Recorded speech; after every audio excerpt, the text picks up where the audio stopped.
Petit 2, les mers et océans, un nouvel Eldorado.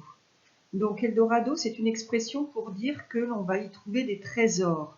Mais c'est pas une certitude. On fait miroiter un champ à découvrir. Donc quelque chose qu'on ne connaît pas encore complètement, mais qui laisse espérer de très grandes richesses. Alors, tout d'abord, les flux d'informations. Donc aujourd'hui, les flux d'informations transitent presque exclusivement par les câbles sous-marins qui contiennent des fibres optiques. Donc c'est 70% du trafic d'informations entre l'Amérique du Nord et l'Europe passe par ces câbles sous-marins. Au total, il y a 430 câbles dans les fonds sous-marins du monde. Donc ils sont déposés au fond des mers et des océans et ils acheminent à très bas coût, via l'Internet, des flux considérables de données telles que la voix, les textes, les images, les vidéos. Ces flux donc représentent 95% des télécommunications intercontinentales. Donc n'imaginez pas que vos flux passent par satellite, vos flux téléphone portable, etc. C'est par des câbles sous-marins quand ça passe d'un continent à un autre. Donc vous avez ici donc les flux sous-marins, donc vous voyez donc au cœur des communications mondiales, donc vous les voyez tous ces câbles qui traversent le monde entier, enfin les océans plutôt.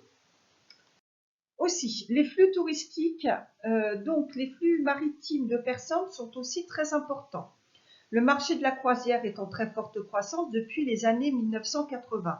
Mais attention, la pandémie de Covid-19 a depuis l'année 2020 bloqué ce développement exponentiel. Donc il se localise dans les bassins caribéens et méditerranéens pour une clientèle américaine et européenne. Il s'élargit à l'Asie.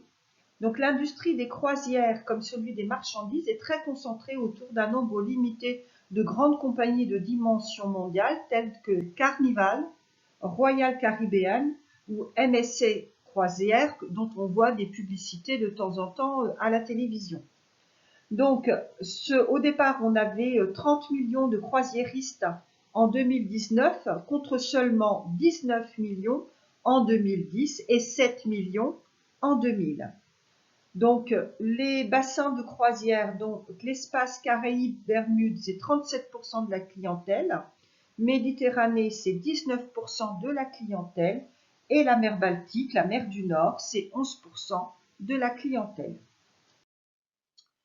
Autre ressource, autre Eldorado, c'est les ressources halieutiques.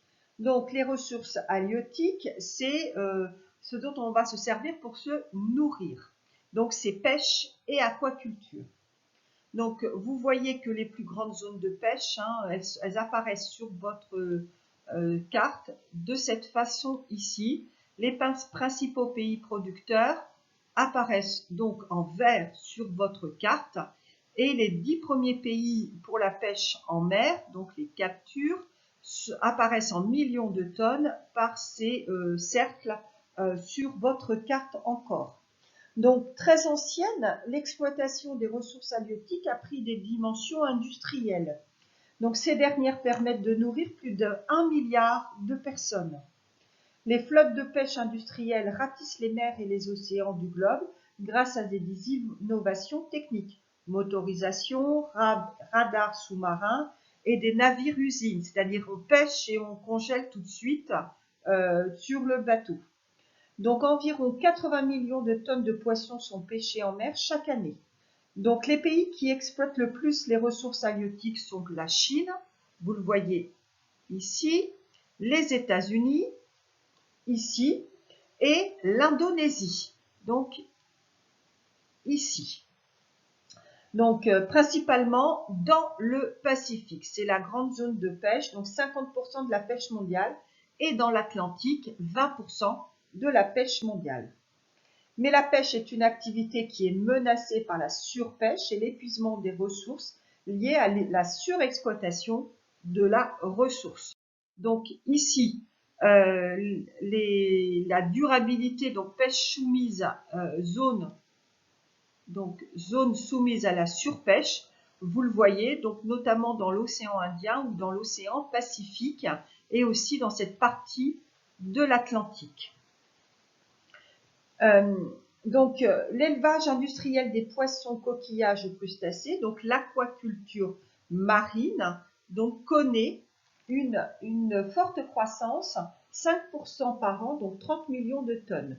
Donc cette aquaculture, vous le retrouvez ici dans ces zones de l'Inde, de la Chine ou de l'Indonésie. Donc les algues sont aussi exploitées pour l'alimentation des hommes, des animaux et pour produire de l'énergie. Donc vous avez ici un document qui vous présente la pêche au large de Madagascar avec ses filets qui ratissent les fonds. Et puis vous avez l'aquaculture au large de l'Écosse avec ses bassins en pleine mer. Aussi, les ressources énergétiques et minérales. Donc, les mers et les océans concentrent de nombreux gisements d'hydrocarbures qui sont toujours plus exploités grâce aux progrès technologiques qui permettent des forages de plus en plus profonds. Donc, vous le voyez ici, donc, les eaux peu profondes sont exploitées, les eaux profondes sont exploitées, mais les eaux ultra profondes, vous voyez qu'elles sont en grande partie exploitées dans certaines zones du monde, notamment le Brésil, mais aussi le golfe du Mexique, moins pour ce qui est de la mer du Nord. Donc, l'enjeu est majeur car les gisements offshore, donc en mer, O2FSHORE, représentent un tiers de la production mondiale et 20 à 25% des réserves. On l'a vu dans notre étude de cas sur le golfe arabo-persique. Leur exploitation dépend cependant du prix du pétrole car les coûts sont plus élevés, bien évidemment en offshore que quand vous êtes sur le territoire. Alors, les mers aussi permettent de produire des énergies renouvelables. Donc, particulièrement les énergies éoliennes, c'est ce que vous voyez là, ici, sur les espaces maritimes au large du Danemark.